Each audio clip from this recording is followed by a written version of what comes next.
Hello everyone, তোমরা সবাই কেমন আছো? আমি খুব ভালো আছি, আশা করব তোমরাও খুব ভালো আছো। আজকে আমি চিকেনের লিভারের একটা রেসিপি নিয়ে এসেছি। মেটে চচ্চড়ি বলতে পারো বা লিভার ফ্রাই বলতে পারো। এটা খেতে খুব ভালো হয়, এটা একটা দুর্দান্ত স্টার্টার আইটেমও হতে পারে বা রুটি পরোটার সাথেও এটা খুব ভালো লাগে খেতে। তো আমি যেভাবে বানিয়েছি সেটা আজকে আমি তোমাদের সাথে শেয়ার করছি। এটা আমার বাড়ির লোকেরা খেতে খুব ভালোবাসে, তাই আমি যখন করলাম তোমাদের সাথে সেটা শেয়ার করে দিচ্ছি। দেখো, আমি এখানে কিছুটা চিকেন লিভার নিয়েছি। এখানে কিন্তু শুধু লিভারটাই রয়েছে, গিলেটা নেই, শুধু মেটেটা রয়েছে। এবার দেখো, আমি এর মধ্যে আর্ধেকটা পাতিলেবুর রস দিয়ে দিলাম। 2 চামচ মতো আদা রসুন কাঁচা লঙ্কা একসাথে বেটে নিয়েছিলাম, সেইটা দিলাম। দিলাম হলুদ গুঁড়ো, জিরে গুঁড়ো, ধনে গুঁড়ো আর লঙ্কা গুঁড়ো। লঙ্কা গুঁড়োটা অবশ্যই যে যার স্বাদ অনুযায়ী দেবে। আর দিয়ে দিলাম কিছুটা সর্ষের তেল, দিয়ে এটা ভালো করে মাখলাম।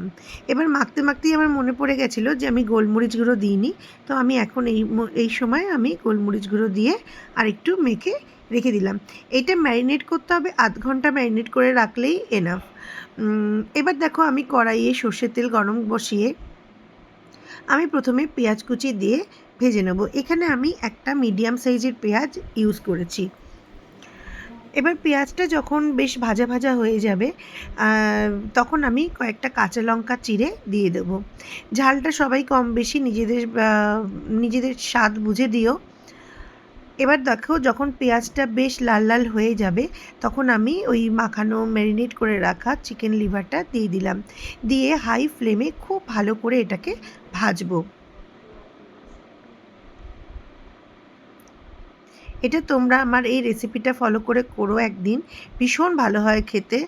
আর মানে একদম অন্যরকম লাগে খেতে। এরপর দেখো, আমি এটা ভালো করে কষানো হয়ে গেলে আমি পরিমাণ মতো নুন দেব। যখন দেখবে একটু তলা লেগে লেগে যাচ্ছে, তার মানে বুঝে যাবে যে কষানোটা কমপ্লিট হয়ে এসছে। এবার আমি নুন দিয়ে আরেকটু নাড়িয়ে চাড়িয়ে নিয়ে আমি এটা ঢাকা দিয়ে দেবো।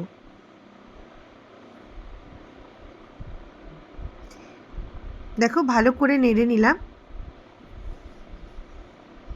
এবার আমি এটা ঢাকা দিয়ে দেবো। ঢাকা দিয়ে 5-7 মিনিট মতো এটা একদম লো ফ্লেমে হতে দেবো।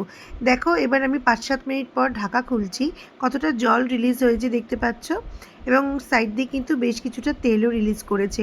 আর চিকেনের মেটে খুব অল্পেই সিদ্ধ হয়ে যায়। তো আমার কিন্তু এই অবস্থায় মেটে সিদ্ধ হয়ে গেছিলো। আমি এটাকে আর ঢাকা দেবো না। আমি এবার মিডিয়াম ফ্লেমে ঢাকা ছাড়া এটা রান্না করব। মিডিয়াম টু লোতে রেখে আমি এটা করছি। এবার দেখো, আমি ওপর থেকে শাহি গরম মশলা গুঁড়ো দিয়ে আবারও একটু নাড়াচাড়া করে দিলাম। এবার আমি একটু ফ্রেশ ধনেপাতা কেটে ওপর থেকে দিয়ে আবারও একটু নাড়াচাড়া করে একদম এইবার গ্যাসটাকে লো ফ্লেমে করে কিছুক্ষণের জন্য আবার ঢাকা দিয়ে দেবো, যাতে ধনেপাতা গরম মশলা এর সবের গন্ধটা একদম মানে আমার এই মেটের তরকারিটার মধ্যে যাতে পুরোপুরি ঢুকে যায়।